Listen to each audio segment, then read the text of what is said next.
Opération Copperhead de Jean Aramba aux éditions d'Argo.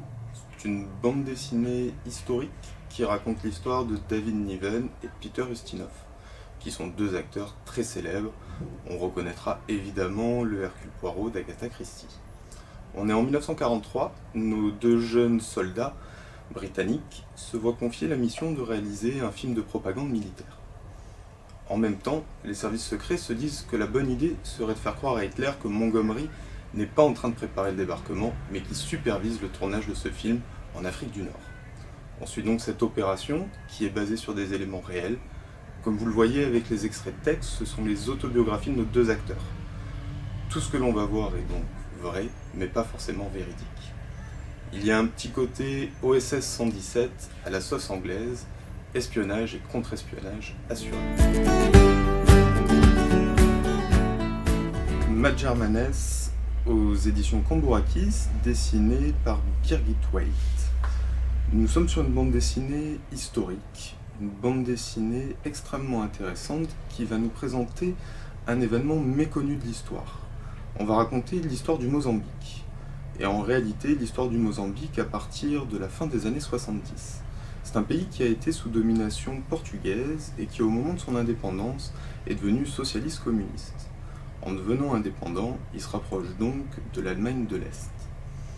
Avec une envie de promouvoir leur pays, ils vont proposer à leur jeunesse d'aller faire des études en Allemagne afin de devenir le futur. Et en réalité, quand ils arrivent en Allemagne, la déception va être de taille puisqu'on les accueille comme de la main-d'œuvre. Et de la main-d'œuvre payée uniquement 40% de leur salaire. À la chute du mur de Berlin, on les renvoie chez eux. Et en arrivant au Mozambique, ces gens sont traités de Magermans, Made in Germany. Ils sont donc des étrangers sur leur propre terre. L'auteur, Birgit Waite, est née au Mozambique et a vécu dans d'autres pays d'Afrique de l'Est. Elle a décidé de compiler les témoignages de gens qui avaient vécu ces événements, et elle va en tirer 3 personnages fictifs qui seront la somme de toutes ces histoires et de tous ces destins. On va suivre l'histoire de 2 hommes et une femme. Chacun va prendre la parole à son tour et nous raconter son destin. Chaque destin remettra un éclairage différent sur le destin précédent. C'est un livre très touchant qui permet de réfléchir à notre histoire commune et collective sur un événement qui était pourtant très proche. Un comics, Private Eyes, aux éditions Urban. On est sur un comics au format à l'italienne. Un comics qui change des formats habituels, sur une histoire qui est également inhabituelle. On est dans un futur assez proche, qui serait une dystopie de notre monde. Une dystopie dans laquelle tout le monde aurait mis l'intégralité de ses informations sur le web.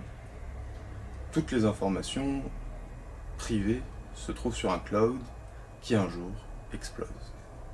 Il n'y a donc plus de vie privée. Tout le monde ne peut plus garder un certain anonymat et va être obligé de porter des masques pour garder un semblant de vie privée. C'est à l'intérieur de ce monde-là que les professions ont évolué. La presse aujourd'hui porte des armes et est devenue la police. Les détectives privés n'existent plus en tant que tels, ce sont les paparazzis qui les ont remplacés. On suit l'histoire de l'un d'entre eux qui un jour va être embauché par une jeune femme pour enquêter non pas sur quelqu'un, mais sur elle-même. Il n'est absolument pas habitué à ce genre de demande et va plutôt décliner l'offre. Le soir même, cette femme va être assassinée. Il est obligé de reprendre l'affaire. C'est une bande dessinée qui va questionner sur les nouvelles technologies, sur l'importance que l'on accorde au web, à l'importance que l'on accorde à nos données privées, à cette obligation aujourd'hui de souhaiter les protéger, l'obligation que l'on retrouve un peu dans des séries comme Black Mirror ou dans des événements plus courants de la vie de tous les jours. C'est une très bonne bande dessinée qui ont des auteurs qui ont eu beaucoup d'humour, puisque celle-ci a été prépubliée sur Internet. La cantine de minuit de Yaro Abe aux éditions Le Lézard Noir.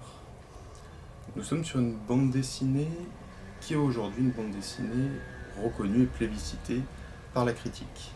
Une bande dessinée qui a même eu une transformation sous forme de série sur Netflix. On suit dans cette bande dessinée l'histoire d'une petite cantine, ouverte en banlieue de Tokyo, et ouverte tous les jours, de minuit à 6h du matin.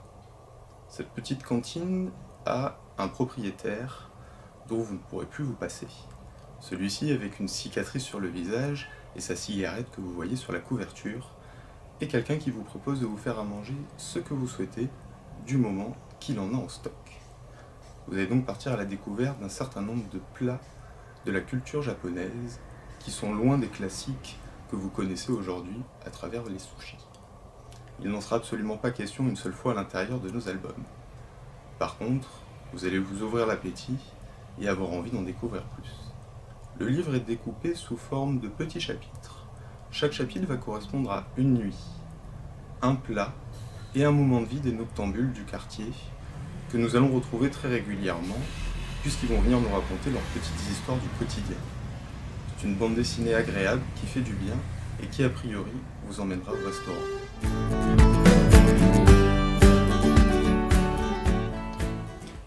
Anouki aux éditions de La Gouttière.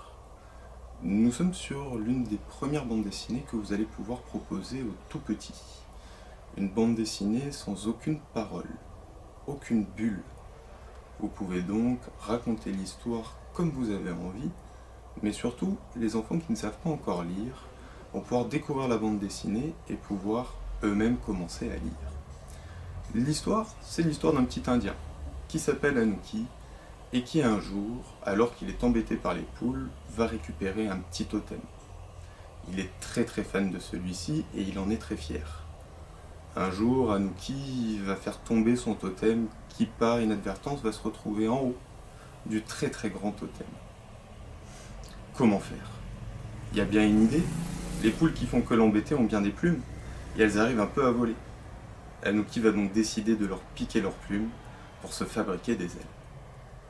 Le vrai avantage de ces bandes dessinées-là, c'est que vous allez vraiment pouvoir permettre aux enfants de découvrir l'art séquentiel.